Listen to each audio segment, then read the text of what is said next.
Hello, everyone. Thank you very much for joining Flyin18T Motorsports. This is current news, and the date is August 8th, 2019.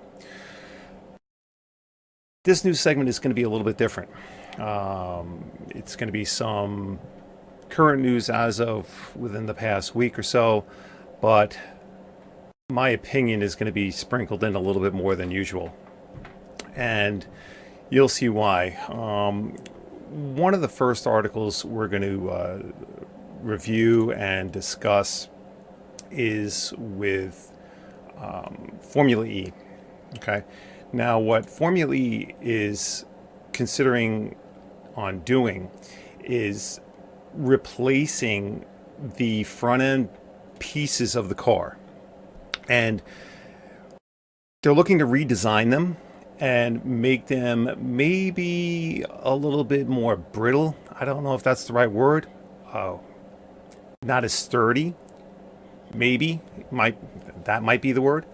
But the purpose of this is because they're noticing that cars that are during races, cars that are bumping. So if a driver is in a tight situation, pushing the car in front of them, they're pushing them offline, causing damage to the car in front. The car from behind is not sustaining as much damage as the car in front. So the person who was hit from behind is going to the pits, repairing damage on the rear, but the car that did the hitting is able to continue the race, and that's that. Race continues. Now, to quote, I want to take a quote here of the FIA Circuit Championships director, Frederick Bertrand, and this will maybe put in perspective what they're looking to achieve here. He says, "I don't know if weak is the right word for the goal of the nose. It's more that when you race in most single-seater series, if you push the guy in front, you lose your nose, and then you have to go back to the pits. If you maybe kill the race of the guy in front, but you're also self-punished, that's what their intention is here. So the difficulty we have right now is that the guy in front is spoiled, but the one behind is not, and this is a big issue. But we'll do a car that is a little bit more self-punishing, because fragile or weak is not the case, because it will still be very strong. Now, here's where I have the issue. Penalties are assessed in all racing series. We see it on a regular basis. And this topic will segue into the next article, actually. But if they're recognizing there's an issue with this, to the point where they want to redesign a portion of the car, then I'm thinking, why not just create a penalty for that situation, make some very clear standards, very clear rules and regulations to penalize those racers when it happens. I just think I get the sense that this seems to be a strange approach that we maybe don't hear about too often or even see. That a racing series is recognizing an issue with contact among the cars and redesigning a part of the car to deal with potentially what they feel is a systemic issue. Am I wrong? Does it seem a little strange? Before we go any further, I just want to mention this is live on Periscope. Feel free to comment, and I'll try to address as many questions as possible. So, I'm a little mixed on this. I'm a little confused. There's not as much information. This article comes to us courtesy of jalopnik.com. I wish they went into a little bit more detail as to why officials are not observing the instances of the contact and those incidents where there are contact, and why they're not maybe addressing it by imposing a penalty to the drivers. This seems like a very unique way of approaching this issue. Like I said, I want to segue this into one of the next articles I have here. And coincidentally, this happens to be with jalopnik.com also. And the title of the article is Formula One has a penalty problem. Now, this article was written a little bit earlier in the season, June 30th, 2019. So earlier in the season, not as many races, but they do quote that At that point in time, about 3 or 4 races had been decided directly, or results have been directly decided by penalties. And they give a quick little screen cap of Verstappen's pass on Leclerc at Austria, which was famous. I did a follow-up video on that, and if you like to see my feelings on that whole particular instance, you can go revisit that video.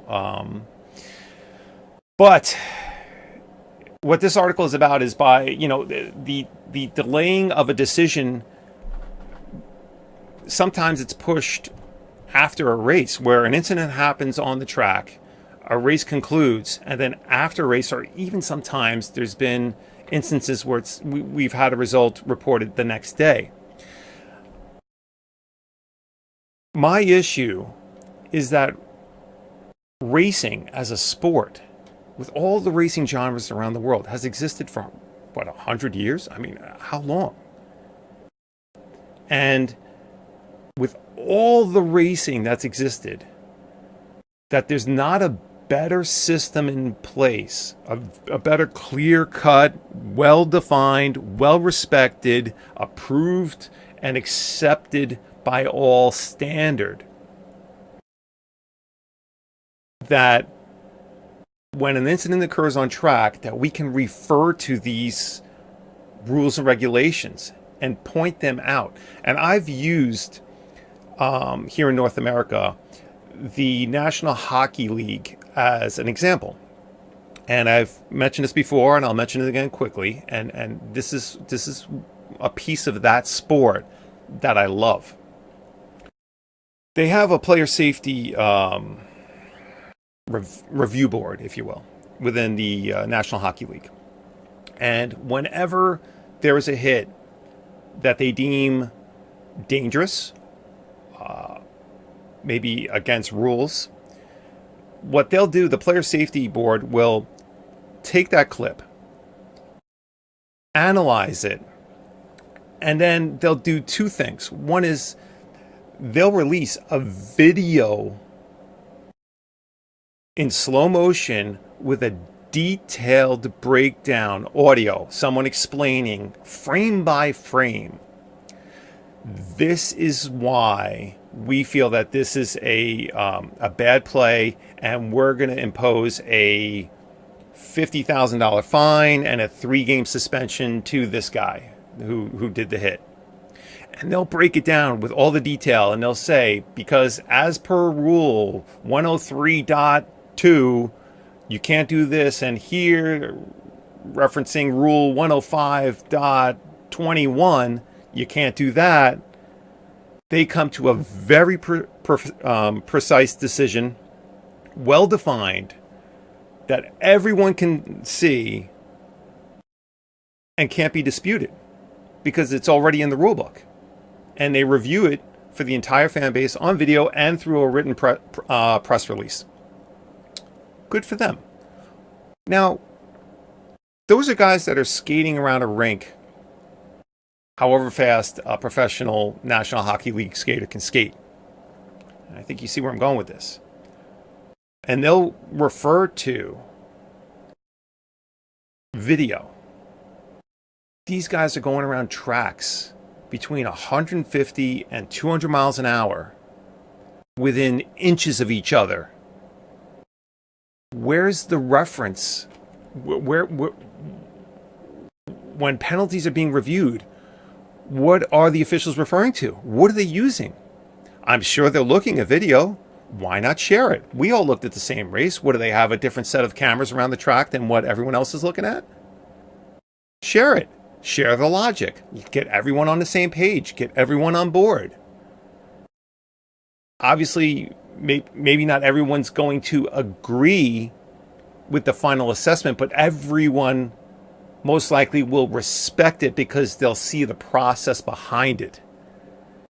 And that's what I feel Formula One fans and other fans of other sports probably aren't getting. They're not seeing the process. I did a Google search in preparing for this broadcast as far as Formula One procedures or penalty review procedures, or I sliced and diced the phrasing of it as many ways as I could.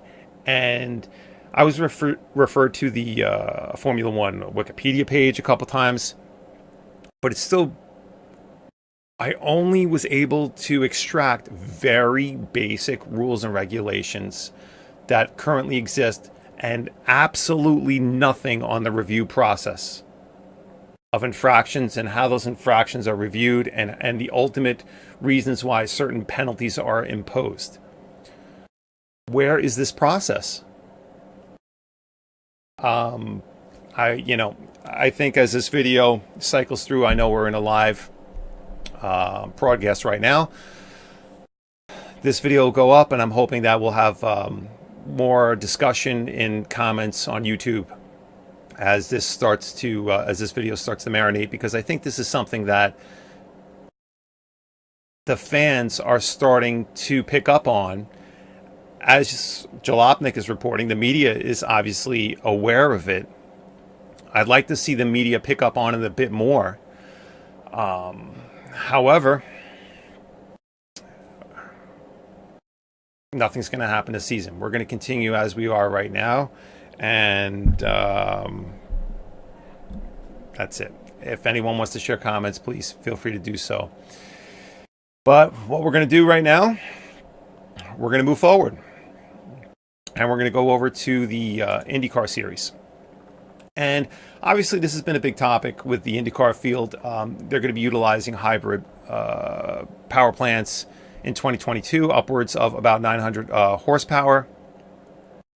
And it brings up, there are advantages to this to the system. The drivers will be able to start their own cars now. It'll a couple other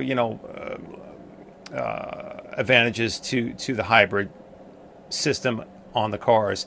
But one thing that is constantly discussed is the push-to-pass ability of the vehicles with 900 horsepower. Currently, it's 200 seconds per driver. Something like what we've seen in Formula E. I remember years back originally seeing it in TCR, and I believe WTCC, before everything merged to WTCR, where you were utilizing push-to-pass. Even in, I think, there was a Volkswagen Cup Series, I believe I saw it also. But when you get up to the upper echelons of racing, like IndyCar, right? And we're giving more power, and I believe they're considering reducing the amount of seconds of boost based on having more power. So it'd be more power for less time.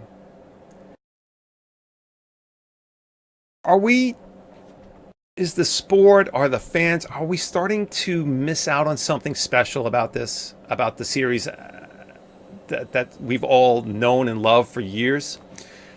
I don't know how many motorsport enthusiasts are watching this and can remember the IROC series, the international or the Race of Champions, where all the IROC cars were prepared identically, and all the racers would get in the cars and do the Race of Champions.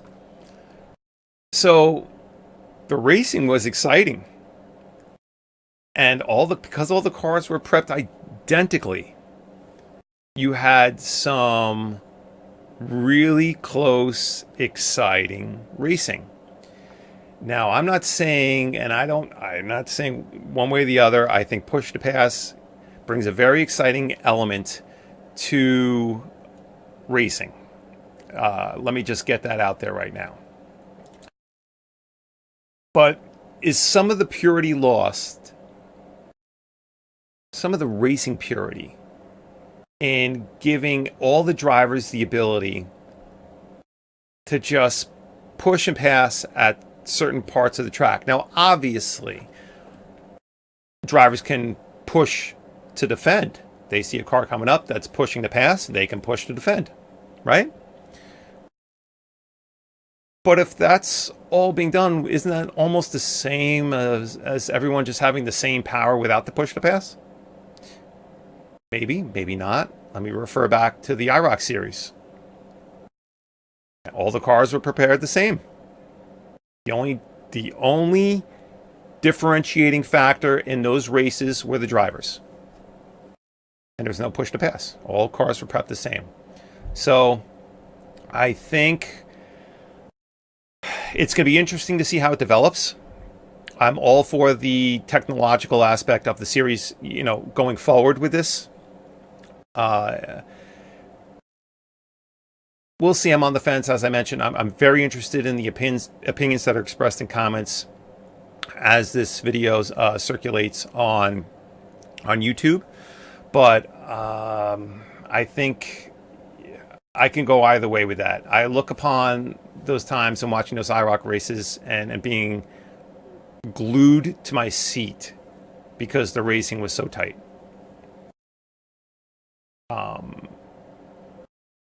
I'm sure we can think of many instances where push to pass could present interesting situations in a race. What if you have someone who's, already in the top 10, and maybe he's the only one left in the top 10 that has not used any of his 200 seconds of boost? I mean, good for him that he's maintained a position and he's in the top 10, but now it's going to be pretty exciting to see how he utilizes all that boost when everyone else has already used theirs up. It brings a lot of interesting elements to the table. I think it's going to be interesting to see how the drivers apply it. I'm excited for it. But I'm also a little, I don't know, maybe it's a little nostalgia. I feel like we're taking a piece of the beauty of IndyCar racing away. When maybe not even IndyCar, but maybe in just another piece of a racing series, just taking it away, that purity of racing without a push to pass. Think about Formula One before DRS, right? I mean, it came down to the aerodynamics. Which team would test better in a wind tunnel and extract more from the engine. So you had, it really came down to the engineers, and the engineers both from a mechanical standpoint and from a design standpoint with downforce. Of course, drivers were a factor there. But when you have DRS and push to pass, I think we're getting ourselves a little bit further away from the purity of the sport and from the purity of racing. And I do see the exciting elements of it for a viewer. It's going to be interesting how it all plays out. Anyway, that's a wrap for this broadcast. And I invite everyone to stay tuned for tomorrow evening for the race weekend schedule. Tomorrow Friday evening, where we'll review all racing schedule for all racing genres around the world and what the live streaming services will be showing on their schedule. All right. As always, if you like, please follow, subscribe, Flyin18T on Twitter, on YouTube. But I appreciate everyone's time. Thank you very much, and I hope you have a great evening. Bye-bye.